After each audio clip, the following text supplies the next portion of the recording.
দশমীর বলে মাত্র 20 টাকা।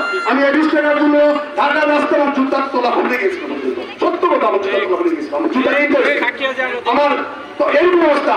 আমরা মাত্র 20 টাকার জন্য আমরা সম্মানের জন্য হচ্ছি। আমার সম্মানের একটা ভাই বলে গেলেন, ও মাস্টার আমরা যদি আমার 15 জন এনে যাই পরে চিৎকারি করেন, পরের মাসের বেতন বেশি। পরের মাসের বেতন কোথায়? একদম নতুন শিক্ষক স্নাতক পাস করে তার কত স্বপ্ন নিয়ে কত শিক্ষকতা দেশে আসে, এসে কত পায় বেতন?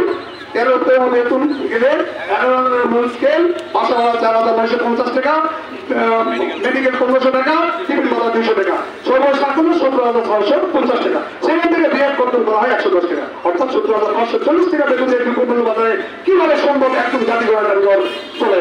মাধ্যমিক শিক্ষার মূল্য বলা হয়েছে উন্নত জীবনে সপ্তদশে শিক্ষাকে রক্ষিত করতে হবে।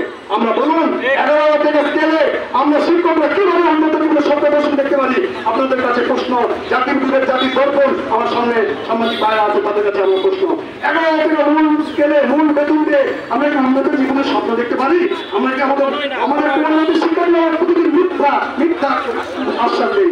কারণ পড়ালেখা করে যে গাড়ি ঘোড়া চলেছে, কিন্তু আমরা নিজেরা তো গাড়ি ঘোড়া যেতে পারি না, আমরা আমাদের শিক্ষার জন্য গাড়ি ঘোড়া শুরু করে খাই। তো আমি আজকে এমন একটি জায়গায় আসছি, হয়তো অনেকে বলবেন যে আপনাদের সুবিধা বেশি। হ্যাঁ, সুবিধা বেশি। আমরা লক্ষ লক্ষ শিক্ষক যদি আমরা স্বপ্ন দেখাই জাতি করেন, মানে আমরা জাতির ভবিষ্যৎ নাগরিকদের আমরা গভীরের সহায়তা হিসাবে পালন করি। শুধু তাই নয়, একজন ভাই বলে গেছেন নির্বাচনী সময় নির্বাচন ডিউটিকারী ভোটার তালিকা করে ভোটার তালিকায় শিক্ষকদের না, কারণ না, ওনারা আমাদের সর্বনিম্ন হবে শিক্ষকরাই করবে, কেন করলে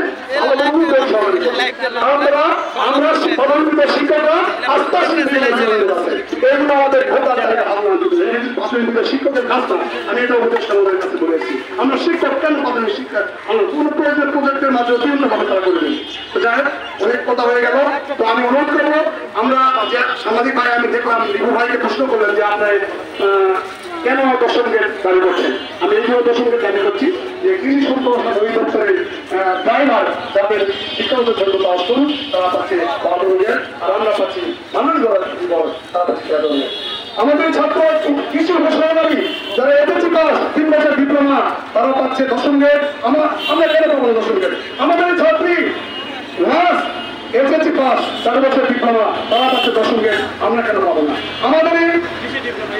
আমাদের সরকারি হাই স্কুলে সরকারি শিক্ষক তাদের হলো শিক্ষকতা যোগ্যতা স্নাতক, তারা পাচ্ছে 10,000, আমরা পাচ্ছি 10,000। আর একটি আপনাদের বৈষম্য বলে সামাজিক ভাইরা আছে, অনেকে আছে, এই প্রাথমিক গণশিক্ষা মন্ত্রণালয় এই ডিপার্টমেন্টেরই অর্থাৎ পিটিআই সম্মানে পরীক্ষণ বিদ্যালয়, যেখানে একই কারিকুলাম, একই পাঠ্যপুস্তক, একই সিলেবাস এবং একই শিক্ষার্থী, একই শিক্ষা চক্র, তাদেরকে দেওয়া হচ্ছে 10,000, অথচ আমাদের শিক্ষকদের দেওয়া হচ্ছে 13,000। এই যে একটা ডিসক্রিমিনেশন, এটার বিরুদ্ধে আমরা একটা হাইকোর্টের জিত করেছিলাম। তো যাই হোক, পরবর্তীতে সেই দিকটি আমাদের মন্ত্রণালয় অনুমোদন দিচ্ছে।